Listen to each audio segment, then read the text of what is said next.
Como vai, pessoal? Tudo bem? Estamos aqui para continuar o nosso estudo de penhora, mais uma aulazinha na sequência para concluir esses temas menores que vão formando esse grande instituto que é a penhora, que vai permitir a futura expropriação do bem. Hoje vamos falar um pouco sobre documentação e depósito. Vamos lá. A documentação da penhora, pessoal, pode ser feita de duas formas, ou por auto de penhora ou por termo de penhora. Na prática, esses dois documentos vão funcionar com o mesmo objetivo e atendendo aos mesmos requisitos. A diferença é que o auto de penhora ele é feito quando a penhora é realizada pelo oficial de justiça, que vai lá cumprindo aquela diligência e penhora o bem. O outro, o termo de penhora, é feito nos próprios autos do processo, por um termo nos autos, lógico, daí vem um nome, de um bem que independe de uma diligência extraprocessual, como por exemplo, quando alguém traz uma matrícula de um bem para o processo, ou quando você tem um bas-sem-jude, que aquele documento extraído lá do sistema já vai servir como termo de penhora. Então, são essas as duas formas, nada muito complexo, e como eu falei, as duas vão ter que atender a alguns requisitos que estão aqui no artigo 838. Basicamente, o artigo vai dizer que esse auto ou termo conterá a indicação do dia, do mês, do ano e o lugar em que foi feita. Essa indicação dos elementos temporais da penhora é muito importante para que a gente tenha a definição da preferência, daquele efeito principal da penhora, que é criar uma preferência para quem penhorou, os nomes do exequente e do executado e a descrição dos bens penhorados com suas características, logicamente, para que eu possa melhor individualizar o bem. E aqui, fazendo conexão desses dois temas, que é a documentação e o depósito, nós temos no inciso 4º do 838 a indicação da nomeação do depositário.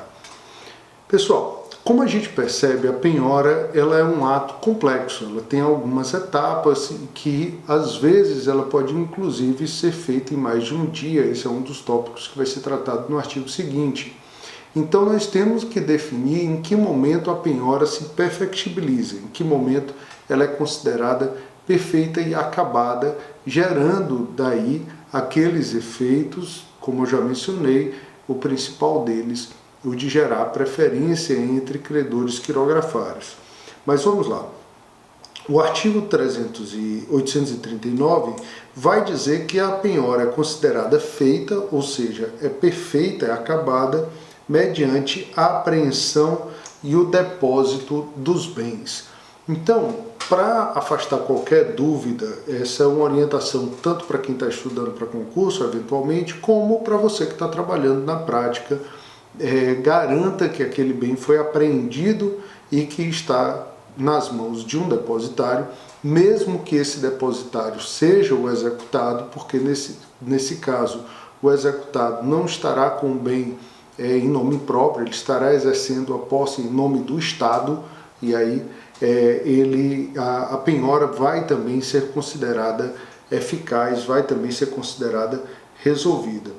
O artigo 839 ainda vai trazer uma norma que eu confesso para vocês que para mim é meio confusa, não sei se é alguma limitação pessoal do entendimento disso, mas ele aparentemente entra em contradição, porque no caput do 839 ele vai dizer que será lavrado um só auto de penhora se as diligências que o oficial de justiça tiver de fazer forem concluídas no mesmo dia.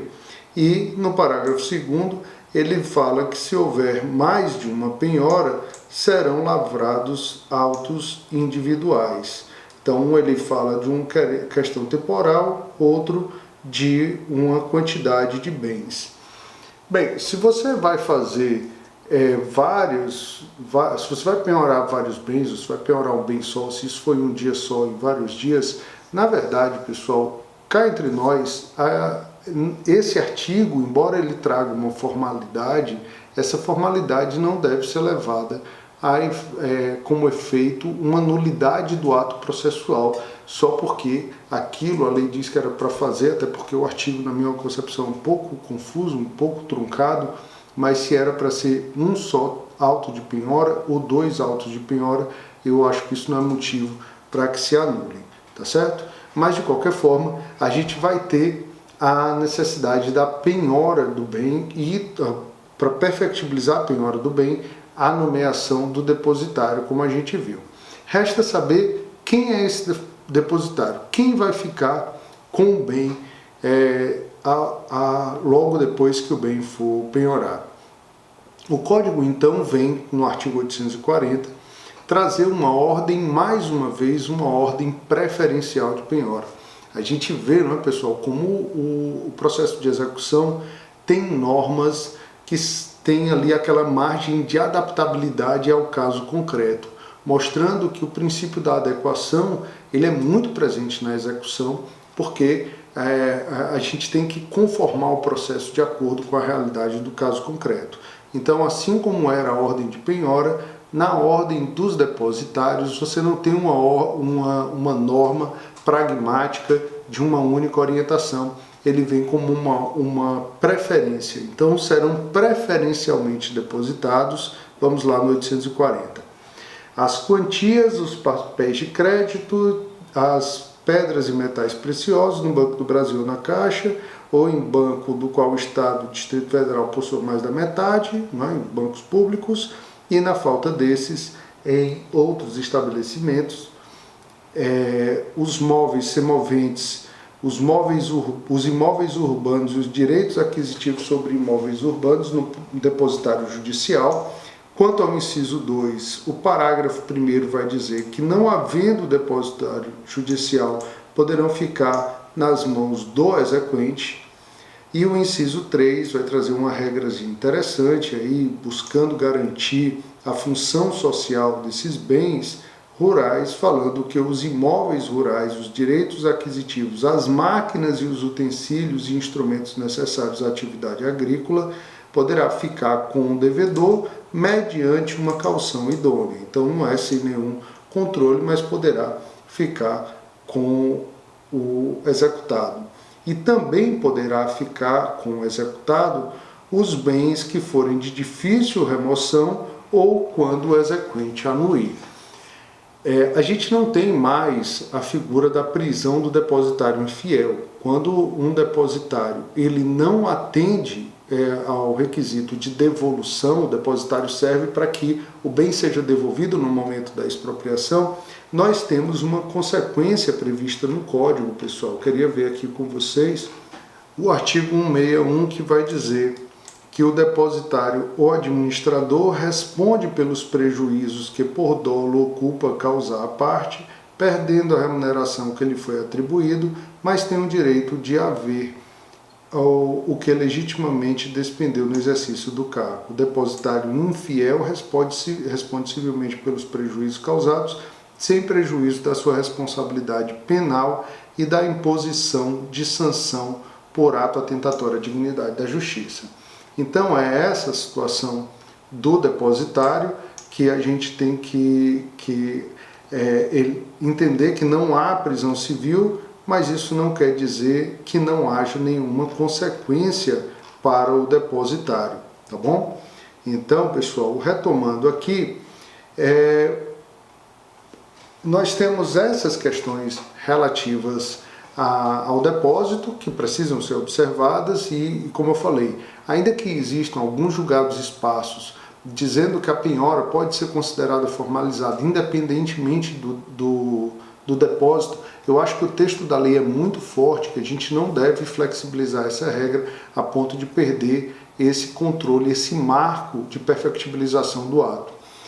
Fora disso, pessoal, depois que a penhora é documentada, que eu tenho o depósito realizado, eu vou intimar o executado. O Código fala expressamente no artigo 841 que, formalizada a penhora por qualquer dos meios legais, dela será imediatamente intimado o executado. A ideia aqui é para que o executado possa alegar, nas formas que a gente viu das defesas do executado, seja lá no 917, processo de execução, seja no 525, na impugnação ao cumprimento de sentença, para que ele possa alegar um defeito na penhora ou na avaliação. Esse prazo começa daqui, da intimação da penhora, é onde ele vai alegar que o bem é impenhorável, que há um excesso, que a penhora é excessivamente onerosa, indicando o bem em substituição. Mas é importante dizer que eu também preciso intimar o exequente, porque o exequente também poderá requerer, por exemplo, a substituição do bem penhorável por outro que seja mais eficiente.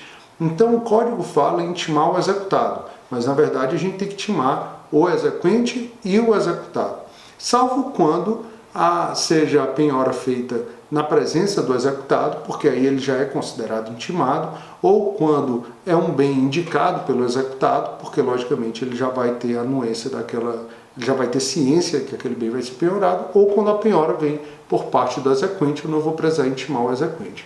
Mas a partir desse momento, iniciam-se as possibilidades de questionar a penhora. Então, nessa aulinha mais rápida hoje, só para a gente lembrar que o oficial de justiça ou a informação chegando no processo, o bem vai ser penhorado, a gente documenta, é possível, o artigo 844 vai fazer um reforço daquela ideia do registro da penhora em cartório para presumir a fraude à execução. É bem verdade que se você já tinha feito essa averbação da propositura do processo ou da admissibilidade, da discussão que nós tivemos em uma aula anterior, isso pode não se mostrar mais necessário, mas se não foi feito ainda, é uma forma de você gerar presunção de fraude à execução. Então esse tópicozinho fica visto e a gente retoma mais à frente ainda falando em penhora. Até outra oportunidade.